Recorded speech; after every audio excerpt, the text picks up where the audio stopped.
नमस्कार माझ्या ज्ञानवृत्ती मैत्रिणींनो, बंधू भगिनींनो आणि श्रोत्यांनो. नमोस्तु ते व्यासविशाल बुद्धे फुल्लारविन्दायतपत्रनेत्र येन त्वया भारततैलपूर्णः प्रज्वालितो ज्ञानमयः प्रदीपः. महर्षी श्री व्यास आणि त्यांच्या व्यासपीठाला शिरसाष्टांग नमस्कार करते. आज भगवान शिवशंकरांचा सोमवार आहे. शिवशंकरांचे कृपाशीर्वाद घेऊयात. कर्पूरगौरं करुणावतारं संसारसारं भुजगेन्द्रहारं सदा वसन्तं हृदयारविन्दे भवं भवान्यासहितं नमामि. ॐ नमः शिवाय.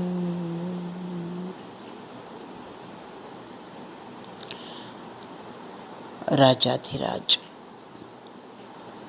श्री रामचंद्रांना परमकृतज्ञतेने नमस्कार करते. माता रामो मत्पिता रामचंद्र स्वामी रामो मत्सखा रामचंद्र सर्वस्वं मे रामचंद्रो दयालुर्नान्यं जाने नैव जाने न जाने. संपूर्ण मानवजातीला परम पवित्र श्री रामचंद्रांशिवाय दुसरं दैवत नाही, दुसरा त्राता नाही, दुसरा धाता नाही, अशा श्री रामचंद्रांचे कृपाशीर्वाद घेऊया. योगेश्वर भगवान श्रीकृष्ण यांचे आशीर्वाद सतत आपल्याबरोबर आहेतच, पण त्यांच्या चरणस्पर्शाचं सुख आपल्याला अनुभवायचं आहे. त्यांना चरणस्पर्श करून त्यांचं स्मरण करूया. वंशी विभूषितकरान्नवनीरदाभात पीतांबरादरुणबिंबफलाधरोष्ठात् पूर्णेन्दुसुन्दरमुखादरविन्दनेत्रात् कृष्णात् परं किमपि तत्त्वमहं न जाने. कृष्णाहून श्रेष्ठ तत्व मला माहिती नाही. परमश्रेष्ठ तत्व जगातलं अशा योगेश्वर भगवंताचे आशीर्वाद घेऊया. माऊलींच्या चरणी नतमस्तक व्हायचे.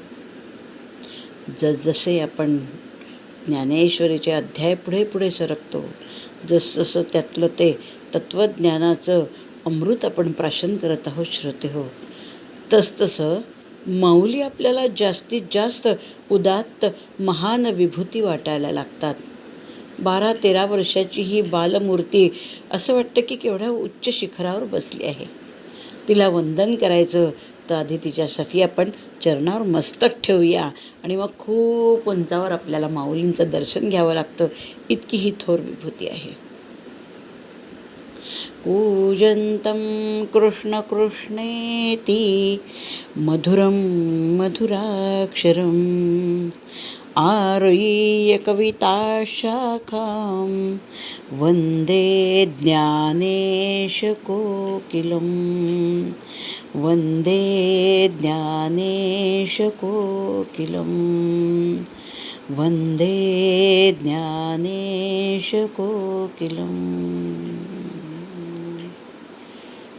ज्ञानेश्वर महाराज की जय. ह्या सगळ्या ज्येष्ठ श्रेष्ठ विभूती आपल्यासोबत असल्यानंतर आपल्याला भावार्थ दीपिकेचा तो उजळलेला मार्ग सुस्पष्ट दिसणार आहे आणि सहज सुगमपणे आपल्याला त्याचा अवबोध होणार आहे. श्रोते हो, आपला गीतेचा भावार्थ दीपिकेचा 5वा अध्याय कधीचाच प्रारंभ झाला आहे. त्याच्यातले गीतेचे 11 श्लोक आपले झाले होते आणि माऊलींच्या 60 ओव्या आपल्या झालेल्या होत्या. त्या 60व्या ओवीचं मी पुन्हा एकदा वाचन करते आणि मग आपण पुढे जाऊ. हां, या योगी लोकांचं सगळं वर्णन या ठिकाणी सुरू आहे की ते कर्म करत असून सुद्धा कसे निष्कर्मतेला प्राप्त झाले असतात. मग सर्वत्र जे जाणते ते बुद्धीचे कर्म निरुते, ओळख अर्जुना ते म्हणे हरी. भगवंत काय सांगतात ते आता की मग बुद्धीचे मग बुद्धी धुरे करू नाही, मग सर्वत्र जे जाणते ते बुद्धीचे कर्म निरुते. श्रीकृष्ण अर्जुनाला म्हणताय, अरे की सगळं कर्म करणं हे बुद्धीचं काम आहे असं समज. सर्वत्र जे जाणते, जे आपल्याला समजतं ते निश्चितपणे, निरुते म्हणजे निश्चितपणे खरोखर बुद्धीचं कर्म आहे हे तू ओळखून घ्या अर्जुना. आता यानंतर 61वी ओवी आपल्याला पाहिजे आहे. हे जे योगी लोक असतात श्रोते हो, की जे कर्म करून सुद्धा त्यापासून अलिप्त असतात, असे नैष्कर्म्याला प्राप्त झालेल्या योग्यांचं वर्णन 61व्या ओवीत करताय. ते बुद्धी धुरे करुनी कर्म करीती चित्त देवनी, परी नैष्कर्म्यापासूनी मुक्त दिसती. जिथे जिथे नैष्कर्म्य येणार आहे श्रोते हो, तिथे आपल्याला नैष्कर्म्य शब्दाचा अर्थ समजून घ्यायचा आहे, जो आपण कधीचाच समजून घेतला आहे. पण तो शब्द, तो विषय तिथे आला की मी दरवेळा तुम्हाला नैष्कर्म्याची व्याख्या सांगत जाते, कारण ते अत्यंत महत्त्वाची अशी ती एक संकल्पना आहे. नैष्कर्म्य म्हणजे मी तटस्थ आहे, मी सच्चिदानंद स्वरूप आहे, अशा तटस्थ वृत्तीने साक्षी भावाने सगळ्या कर्माकडे बघणे, प्रकृती आणि तिचे गुण हे सगळं करता आहे अशा तटस्थ वृत्तीने ते पाहून कर्मफळापासून पूर्ण निरासक्त राहणे. ह्याला असं जर वागला मनुष्य तर ते कर्म करूनही त्याला बंधन पडत नाही. याला म्हणतात नैष्कर्म्य अवस्था. आता इथे म्हटलं 61व्या ओळीमध्ये, ते बुद्धी धुरे करुनी, हे जे महान योगी असतात, बुद्धी कर्मसन्यासी लोक, की ते बुद्धी धुरे करुनी, ते बुद्धीला पुढे करतात, मनाला नव्हे. मनाला नव्हे, मन वेगळं बुद्धी वेगळी. ते बुद्धी धुरे, धुरे म्हणजे पुढे, बुद्धीला पुढे करून कर्म करीती चित्त देवनी, चित्त देऊन कर्म करतात. मनोबुद्धी अहंकार चित्तानी सगळे वेगवेगळे आहेत. अंतःकरण चतुष्टय श्रुते हो. मन, बुद्धी, चित्त आणि अहंकार हे बुद्धीला पुढे करतात, मनाला कुठेच आणत नाही आहे. मग कर्म करीती चित्त देवनी, चित्त देऊन कर्म करतात, कारण मन आसक्त होतं ना. चित्त देऊन कर्म करतात. परिते नैष्कर्म्यापासूनी मुक्त दिसती. पहिल्या 2 ओळीत सांगितलं आहे, हे जे महान योगी लोक असतात हे बुद्धीला पुढे करतात, चित्त देऊन ते कर्म करतात. चित्त देऊन कर्म केलं की अलिप्तता राहते आणि ते कर्म निरासक्त असतं, फळाची अपेक्षा नसते, मग त्यांना नैष्कर्म्य प्राप्त होतं. पण आता माऊली पुढे काय म्हणतात, ते नैष्कर्म्यापासूनही मुक्त दिसते. नैष्कर्म्यापासूनही मुक्त आहे हो. काय बघा तुम्ही, कुठे धावते माऊलींची बुद्धी. एक तर हे लोक अलिप्त राहून कर्म करतात, बुद्धी अलिप्त, चित्त अलिप्त, मन अलिप्त, सच्चिदानंद स्वरूप राहून प्रकृती आणि गुण करतात असं समजून ते कर्म करतात. असं कर्म केल्यामुळे त्यांना नैष्कर्म्य प्राप्त होतं, म्हणजे त्या कर्माचं बंधन त्यांना पडत नाही. पण ते पुढे काय होतात, नैष्कर्म्यापासूनही मुक्त होती. नैष्कर्म्यापासून सुद्धा ते मुक्त असतात. याचा अर्थ काय श्रोते हो, नैष्कर्म्यापासून मुक्त होतात म्हणजे त्या नैष्कर्म्याचा अहंकार त्यांच्या शरीराला स्पर्श करत नाही. नैष्कर्म्याचा अहंकार त्यांना लागतच नाही श्रोते हो. म्हणून म्हटलंय की नैष्कर्म्यापासून मुक्त. मुळात नैष्कर्म्य प्राप्त होणं कठीण गोष्ट. ती प्राप्त झाल्यावर विश्वातलं फार मोठी एक अचिव्हमेंट आहे ती नैष्कर्म्य प्राप्त होणं म्हणजे. पण त्याचा पण त्यांना स्पर्श नसतो. म्हणून नैष्कर्म्यापासूनही मुक्त सती अहंकारापासून मुक्त आहे. हो, सगळे त्रिगुणातीत झालेले आहेत. त्यामुळे नैष्कर्म्यात त्यांना अहंकार नसतो. नैष्कर्म्याच्या अहंकाराने त्यांना स्पर्श केलेला नसतो. अहंकार इतका तरल आहे श्रोते हो, की केव्हा तो शरीराला मनाला स्पर्श करेल काहीच सांगता येत नाही, काहीच सांगता येत नाही. हो, मोठे मोठे संत लोक म्हणून म्हणतात की नाही नाही, आम्हाला सत्वगुण नको. कारण सत्वगुण आला की अहंकार होतो की आम्ही सात्विक, आम्ही सात्विक. सिद्धी नको आम्हाला, कारण सिद्धी प्राप्त झाल्या की अहंकार होतो. सिद्धीमुळे अहंकारी मनुष्य काही पण बोलतो, काही पण करतो, चमत्कार दाखवतो, गर्विष्ठ होतो. अहंकारापासून आमची संत मंडळी फार दूर राहिली श्रोते हो. त्रिगुणातीतता नको, सत्वगुण नको. न लगे मुक्ती धनसंपदा, संत संग देई सदा. त्या संतांच्या सहवासात अहंकार नाही होतो श्रोते, नाही होत. म्हणून हे नैष्कर्म्य प्राप्त झालेले हे जे लोक असतात, हे नैष्कर्म्याच्या अहंकारापासून सुद्धा मुक्त असतात, असं 61व्या ओवीत सांगितलं आहे. ओवी क्रमांक 62. जे बुद्धीची ये ठावुनी देही, तया अहंकाराची सेची नाही. म्हणूनी कर्म करिता पाही चोखाळले. ते बुद्धीची ये ठेवुनी ठावुनी देही. बुद्धीची ये ठावुनी. ठावुनी म्हणजे स्थानापासून, पंचमी विभक्ती आहे ऊनहून. ते बुद्धीच्या जागेपासून, बुद्धीच्या स्थानापासून. देही, देही शब्दाचा अर्थ आहे देहाचे व्यापार. देही ही सप्तमी नाही आहे इथे. देहाचे व्यापार, देहाच्या हालचाली, देहाचे कर्म, देहाच्या क्रिया, म्हणजे आपल्या बुद्धीच्या स्थानापासून सगळ्या देहाच्या क्रिया ते लांब ठेवतात. तया अहंकाराची सेची नाही. त्यांना अहंकाराची जाणीव नसते. का जाणीव नसते ते सांगितलं आहे.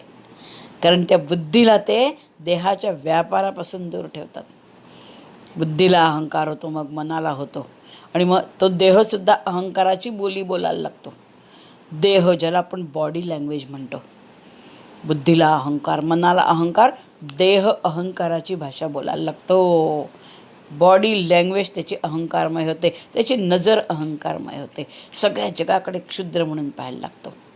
पण हे संन्यासी लोक काय करतात? कर्मसन्यासी बुद्धीची ये ठावुनी देही, बुद्धीच्या स्थानापासून शरीराचे व्यापार लांब ठेवतात. अहंकाराची सेची नाही, म्हणून त्यांना अहंकाराची जाणीवच होत नसते. म्हणजे कर्माच्या वेळेस ते बुद्धीचा वापर करतात, पण बुद्धी ते लिप्त होऊ देत नाही. चित्तापासून करतात, पण चित्त लिप्त होऊ देत नाही. आणि आता त्यामुळे त्यांना अहंकाराची सेची, सेची म्हणजे जाणीव नसते त्यांना. म्हणून कर्म करिता पाही चोखाळले. म्हणून ते कर्म करत असताना चोखाळले. परमशुद्ध असतात, परमपवित्र असतात, अतिपवित्र असतात, अतिशुद्ध असतात. शुद्ध अंतर्बाह्य शुद्ध असतात ते. कारण बुद्धीपासून देहाचे व्यापार लांब ठेवतात, अहंकाराचा स्पर्श होत नाही. म्हणून कर्म करीताना हे लोक शुद्ध असतात, अंतर्बाह्य शुद्ध, विशुद्ध, पवित्र, परमपवित्र असतात. चोखाळले म्हणजे परमपवित्र झालेले असतात ते. आपण बरबटलेले असतो श्रोते हो. कर्म करताना आपण बरबटलेले असतो, मलिन झाले असतो. कारण प्रत्येक कर्मामध्ये आपल्याला फळाची आशा असते. आणि दुसरं म्हणजे हे कर्म मी करतोय, मी करतोय, मी करतोय, हा मीपणा तिथे असतो. सच्चिदानंद स्वरूप राहता येत नाही आपल्याला, तटस्थ वृत्तीने राहता येत नाही. म्हणून आपली कर्म बरबटलेली, मलिन असतात. पण या लोकांची कर्म करत असताना अहंकाराचा स्पर्शही नसतो, नैष्कर्म्य प्राप्त झालेलं असतं. म्हणून हे कर्म करत असताना सुद्धा शुद्ध, विशुद्ध, अतिशुद्ध, पवित्र, परमपवित्र असे असतात. ओवी क्रमांक 63. अगा करते न वीण कर्म, तेची ते नैष्कर्म्य. हे जाणती सुवर्म, गुरुगम्यते. अगा म्हणजे अरे अर्जुना, करते नवीन कर्म. करतेन म्हणजे कर्म करीत असताना हे मी करतो आहे असं न जाणता. तो शब्द नीट लक्षात घ्या. अगा म्हणजे अरे अर्जुना, करते नवीन कर्म. अरे कर्म करत असताना सुद्धा मी कर्म करतो आहे असा अभिमान न ठेवत नाही. ते कर्म करतात. करते नवीन. विण म्हणजे च्याशिवाय. कशाच्या शिवाय करतात? मी करता आहे असं मानण्याच्या शिवाय ते कर्म करतात. करत आहे ना म्हणजे करत असतात. पण विण, विण म्हणजे शिवाय. कशाशिवाय? कर्तृत्वाचा अभिमानाशिवाय. म्हणजे मी करतोय, मी करता आहे असा अभिमान न ठेवता ते कर्म करतात. म्हणून तेची ते नैष्कर्म्य, त्यांना नैष्कर्म्य प्राप्त होतं. करत असतात पण मी करतोय असं नाही, म्हणून त्यांना नैष्कर्म्य प्राप्त होतं. आणि हेच नैष्कर्म्य आहे हे सुवर्म जाणती. हे अत्यंत रहस्य जे आहे, हे अत्यंत महत्त्वाचं जे रहस्य आहे कर्मयोगातलं, ते जाणतात. गुरुगम्य जे, ते त्यांना गुरूंनी सांगितलेलं जे असतं ते गुरुपासून कळणारं अत्यंत मार्मिक, अत्यंत महत्त्वाचं नैष्कर्म्याचं इंगित रहस्य ते जाणत असतात. ते गुरुगम्य आहे. ते त्यांना त्यांच्या सद्गुरूकडून कळलं आहे. हो, माऊलींनासुद्धा त्यांच्या निवृत्तीनाथांकडनं हे कर्माचं रहस्य कळलं आहे नैष्कर्म्याचं, की तुम्ही तटस्थ राहून कर्म करा की तुम्हाला नैष्कर्म्य मिळेल. हे गुरुपासून सहज साध्य झालेलं मार्मिक तत्त्व हे योगी लोक जाणत असतात. ओळी क्रमांक 64. आता शांतरसाचे भरिते सांडित आहे पात्राते, जे बोलणे बोला परवते बोलवले. या ओळीचं स्पष्टीकरण मी पुढच्या भागात करते. इत्यलम.